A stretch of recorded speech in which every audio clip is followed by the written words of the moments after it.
Hi అండి, welcome to Preethi channel. ఎలా ఉన్నారు? ఈరోజు నేను మన ఛానల్లో చూపించబోయేది మంచి రైస్ రెసిపీ అండి. పిల్లలు అయితే చాలా ఇష్టంగా తింటారు. ఎందుకంటే పల్లీలు కొబ్బరి అనేది చాలా మంచి కాంబినేషను. అదే పల్లీ కారంతో ఈ రైస్ అనేది ఎలా చేసుకోవాలో చూపిస్తాను. కర్రీస్ ఏమీ లేనప్పుడు వెజిటబుల్స్ గురించి చూసుకునే పని లేకుండా వేడన్నమైన చల్లన్నమైన చక్కగా ఇలా పల్లీ కారం చేసుకొని రైస్ రెసిపీని ట్రై చేయండి. లంచ్ బాక్స్లో కూడా పెట్టారంటే బాక్స్ అనేది ఖాళీ లేకుండా వస్తుంది. చక్కగా ఖాళీ చేసేస్తారు, రైస్ అనేది మిగల్చరు. నాది గ్యారంటీ. మీరు కూడా ట్రై చేసి లైక్ చేయండి, కామెంట్ చేయండి మీ పిల్లలు ఎలా తింటారో.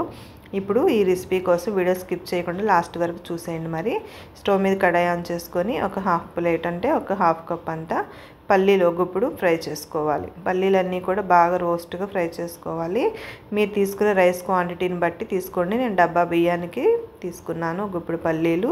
అట్లానే పల్లీ అంతా కూడా ఫ్రై చేసుకొని కలర్ చేంజ్ అయిన తర్వాత మిక్సీ జార్లో తీసుకొని పల్లీలు ఎంత మిశ్రమం తీసుకున్నామే అంతే ఎండు కొబ్బరి, కాస్తంత రుచికి సరిపడా సాల్ట్, ఒక పావు స్పూన్ పసుపు, కారం అనేది ఇక్కడ 1.5 స్పూన్ యాడ్ చేసుకోవాలి. ఇవన్నీ కూడా మిక్సీలో బరకగా పౌడర్ చేసుకోవాలి. చూడండి, ఇట్లా బరకగా పౌడర్ చేసుకుంటే సరిపోతుంది. కొబ్బరి కారం అంతా పల్లీలతో వాడుకున్నామంటే చాలా టేస్టీగా ఉంటుందండి ఈ పల్లీ కొబ్బరి కారం.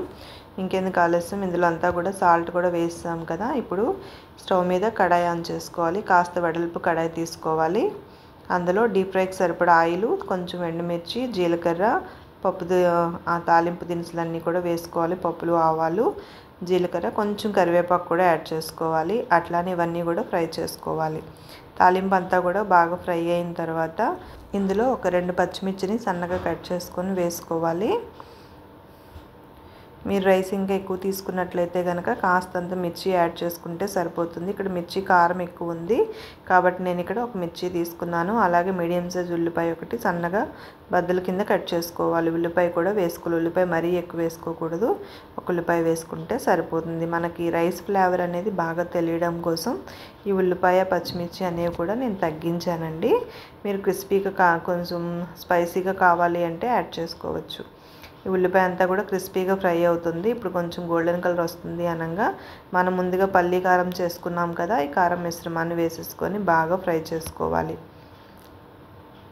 ఈ కారం అంతా కూడా ఆయిల్లో ఒక 2 నిమిషాల పాటు బాగా ఫ్రై చేసుకున్నాం అనుకోండి, కలర్ చేంజ్ అయిపోతుంది. చూడండి, మొత్తం అంతా కూడా ఫ్రై అయింది. అట్లానే కలర్ కూడా చేంజ్ అయింది కదా. ఇప్పుడు ఇందులో కొంచెం కొత్తిమీరను చాలా సన్నగా చాప్ చేసుకుంటున్నాను.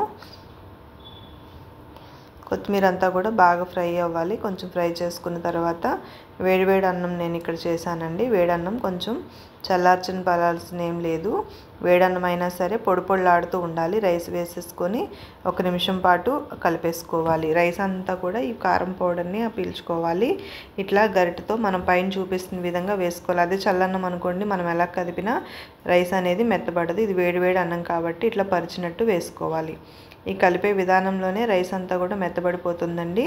అది చూసుకొని నేను వీడియోలో చూపిస్తున్న విధంగా ఇలా జల్లిస్తున్నట్టుగా వేసుకోవాలి. గరిట అనేది చూసారా, ఇట్లా వేసామనుకోండి బాగా పొడి పొడిలాడుతూ రైస్ అంతా కూడా ఫ్లేవర్స్ అన్నీ కలుస్తాయి. చల్లారిన తర్వాత కలిపితే మనం చేతితో కలుపుకోవచ్చు. మనం వేడివేడి అన్నం కదండి చేసుకుంటున్నాము. ఇట్లా గరిటతో జస్ట్ ప్రెస్ చేసుకుంటూ ఇట్లా జల్లిళ్ళా వేసుకోవాలి. చూడండి, రైస్ అంతా కూడా రెడీ అయిపోయింది. ఇంకెందుకు ఆలస్యం, సర్వ్ చేసుకుందాము. ఇలా రైస్ అంతా పెట్టుకున్నాక 2 ఉల్లిపాయలు ఇలా స్లైసెస్ కింద కట్ చేసుకొని పెట్టుకుంటే ఇదే నంచుకొని హాయిగా కడుపు నిండా తినేయచ్చు. కర్రీతో కానీ సాంబార్ రైస్లు ఏమీ పని లేకుండా వేడివేడి అన్నం ఇట్లా చేసుకొని పల్లీ కారం అనేది చాలా స్పైసీగా హాయిగా కడుపు నిండా తినేసేయచ్చు. ముఖ్యంగా పిల్లలు కూడా చాలా ఇష్టంగా తింటారు. మనకైతే ఆహా అనాల్సిందే. ఇంకెందుకు ఆలస్యం, మరి మీరు కూడా ట్రై చేసేసి ఈ రెసిపీస్ చూడండి. నా రెసిపీస్ చూస్తూ సపోర్ట్ చేస్తున్నందుకు థ్యాంక్ యూ ఫర్ ఆల్.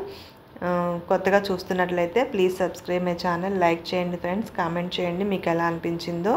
వేడివేడి అన్నంతో హాయిగా ఉంది. కొంచెం నెయ్యి చుక్క వేసుకున్నా కూడా సూపర్, లేకపోయినా కూడా చాలా బాగుంది. నేనైతే ఇక్కడ నెయ్యి వేయలేదు ఫ్లేవర్ తెలియడం కోసం. మీరు కూడా ట్రై చేసి మీకు ఎలా అనిపించిందో నాకు కామెంట్ చేసేయండి. Thank you for watching.